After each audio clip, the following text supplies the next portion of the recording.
Salut à tous, on se retrouve aujourd'hui pour une nouvelle vidéo de déballage du Canon EOS 1200D. Je tenais avant toute chose à m'excuser un petit peu de la qualité de l'image, c'est pour ça que j'ai acheté ce réflexe.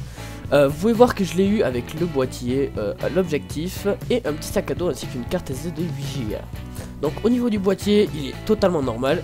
Nous pouvons voir qu'il y a tous les boutons sur la droite, comme à peu près une très bonne partie des réflexes. Nous pouvons voir ici notre capteur qui pourra prendre des photos en 18 millions de pixels ainsi que des vidéos en 1080p 30 images par seconde. Au niveau des connectiques, vous disposez d'un mini HDMI, d'un mini USB ainsi que d'une prise jack 2.5. L'objectif est un Canon EFS 18-135 mm. Vous pouvez voir qu'il est assez imposant et qu'il pèse son poids. Au niveau du bundle, nous avons des CD, les diverses notices de l'appareil photo et bien sûr la notice pour avoir l'application sur téléphone et bien sûr la notice de l'objectif. Ensuite nous disposons de notre chargeur pour charger notre batterie, du câble mini USB ainsi, c'est même pas du mini USB d'ailleurs, c'est le câble USB et c'est tout simplement la prise pour brancher votre batterie. Donc voilà, la batterie se situe en dessous comme la grosse partie des réflexes avec tout avec la carte SD.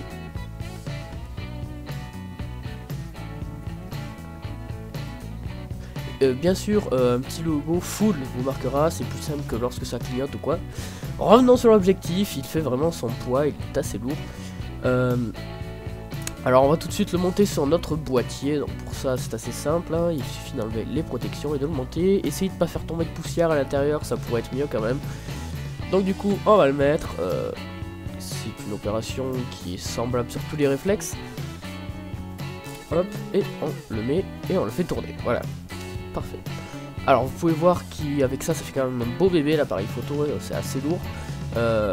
Et bien sûr ça zoome quand même assez bien, on peut aller de 18 à 135 mm et ça fait ça à peu près, donc c'est quand même assez long. Lorsqu'on met sur un trépied, ça y est, on fait voir parce que ça fait un gros truc. La bague de mise à point est assez fluide, on fait bien son taf. Je reviendrai pas plus que ça sur le petit sac à dos, c'est un sac à dos totalement normal, hein, voilà. Alors au niveau des photos, vous pouvez voir que la qualité est plutôt bonne, sachant que je l'ai fait à l'intérieur avec un éclairage pourri. C'est plutôt sympa, la bague est fluide. Par contre, petite remarque, c'est qu'il est difficile de faire une mise au point propre avec en 18 mm, j'ai pas trop compris pourquoi, mais bon, c'est pas grave. Ensuite au niveau de la vidéo, vous pouvez voir qu'ici c'est quand même plutôt sympa, mais si vous voulez vraiment faire de la vidéo, je vous conseille vraiment le Canon EOS 100D qui est un poil plus cher. Mais qui aura une mise au point automatique, c'est-à-dire que si vous regardez un mur alors que vous regardez quelque chose à 10 mètres, il fera automatiquement la mise au point, alors qu'avec ce modèle vous serez obligé de faire la mise au point vous-même ou d'appuyer sur le bouton pour que ce dernier la fasse. Et donc voilà, c'est donc la fin de ce petit test du Canon EOS 1200D, j'espère qu'il vous a plu.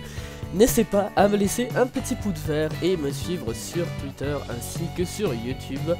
Et laissez un petit commentaire pour vous dire ce qui vous a plu dans cette vidéo et ce qui ne vous a pas plu. Sur ce, à très bientôt les amis, bonne fête à tous et allez, ciao ciao.